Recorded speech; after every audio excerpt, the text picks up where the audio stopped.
My name is Steve, and today I am going to be taking a look at the Thrustmaster T818 Direct Drive wheel that I've purchased by myself. This is not a sponsored video. Bought it with my own money. My first direct drive wheel that I've ever owned. So not looking to do an in-depth review because I don't have anything to compare it against as far as other direct drive wheels go. But I do have a Thrustmaster TS-PC Racer wheel that I've been using for many years that I will be doing a comparison to. Is it worth upgrading to a direct drive wheel? What do you get from a direct drive wheel? I'm going to try to take this from that sim racer perspective. I want to go, how does it feel? How does it help me with my driving? Does it improve my driving? And is it worth the expense of moving to a direct drive wheel? So what I'm going to do at the moment, I'm going to do a time lapse. As I mentioned, I know that this does not have a standard mount for a lot of the plate bases that are out there. But for me, I have an 80/20 rig that I don't have mounted holes that I'm trying to fit to. It's all through the extruded aluminum using the angle brackets, and I should have no problem making adjustments to my rig to mount this to it. So I didn't need an extra base plate. That helped me out with saving some money. So we're gonna get this set up on my rig. We're gonna start doing a little bit of driving and kind of give you my impressions compared to the TS-PC Racer.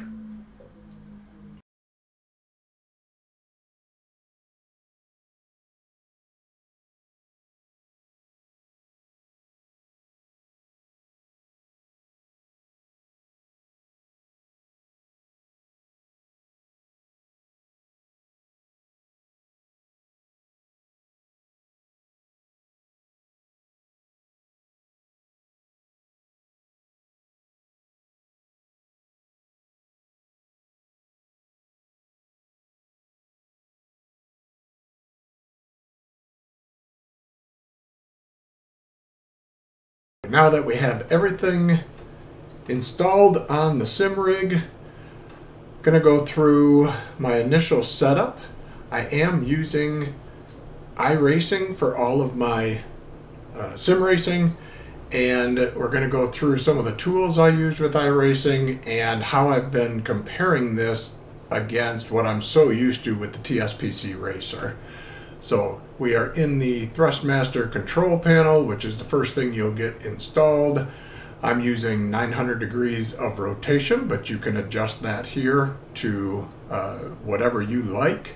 But 900 degrees is what I was using on the TS-PC, so I want to match that. Then under the gain settings, you have to click this little lock icon, and you'll be able to do some additional changes. So I'm up at 100% because I want the strength to be modified in the software I'm using with iRacing. I turned the damper to 0 and the different modes. What I did like about the way Thrustmaster has done this, so there's pros and cons to their software. Their software is very limited in what you're able to customize. But I did kind of like that they separated, so the Comfort, Sport, Performance, and Extreme all separate the vibrations from the road and the effects of the road, the rumble strips, the things that are on the track versus the wheel spin, the oversteer, understeer. Those are all still coming off of your gain. So you can turn this up and down. For me, I have 4 base shakers. So I'm using Sim Experience, Sim Vibe to drive the base shakers and give me all the feedback from the road, the curbs. So I don't need as much into the steering wheel. So, but I am keeping it on performance because the other software I'm using will allow me to customize this.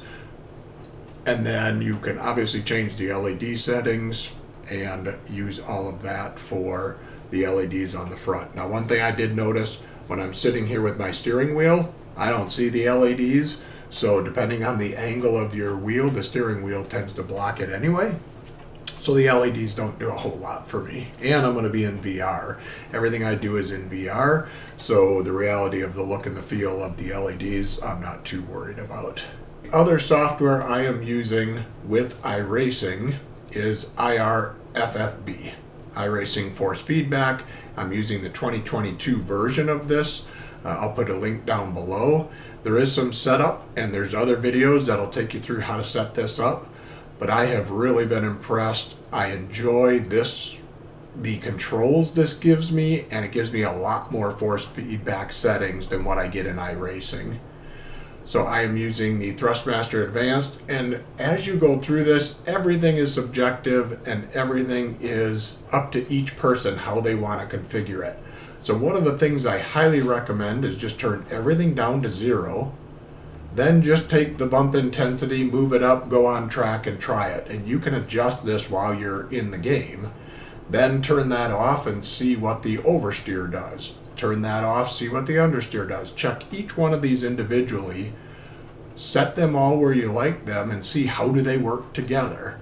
And make your tweaks and adjustments. So the nice thing is it gives you a lot of customization and a lot of things you can do to take the bumps and the intensity out versus doing that within the Thrustmaster control panel. The last piece is iRacing itself, so you're going to want to go in, adjust your steering. You can see it's at 900 to match what I had in the Thrustmaster control panel, enabling the force feedback, but the rest of this is only usable if I'm not using irFFB. So if I don't have irFFB, and I did try this without it, and I didn't feel I got as much feedback from the oversteer, understeer, the car controls out of iRacing that I did from irFFB. Again, that's a preference, but if you are just using iRacing, I would suggest use linear mode. Reduce force from park just makes it easier. The strength is what you're going to want to adjust. So each car, each track is going to be a little bit different. The wheel force for the Thrustmaster T818 is 10 Newton meters, and I just turn everything else down to 0. So we're going to do a little bit of on-track driving, and then I'm going to give you my thoughts on this, and especially how I felt this compared to the TS-PC Racer.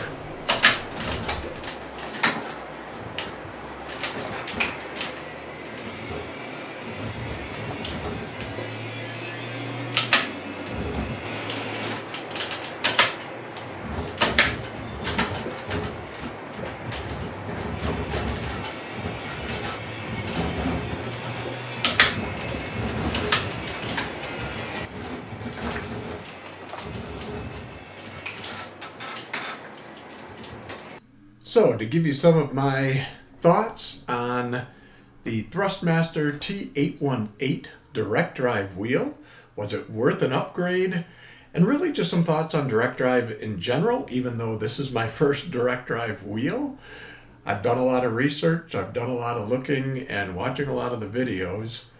For me, this was absolutely the right direction to go.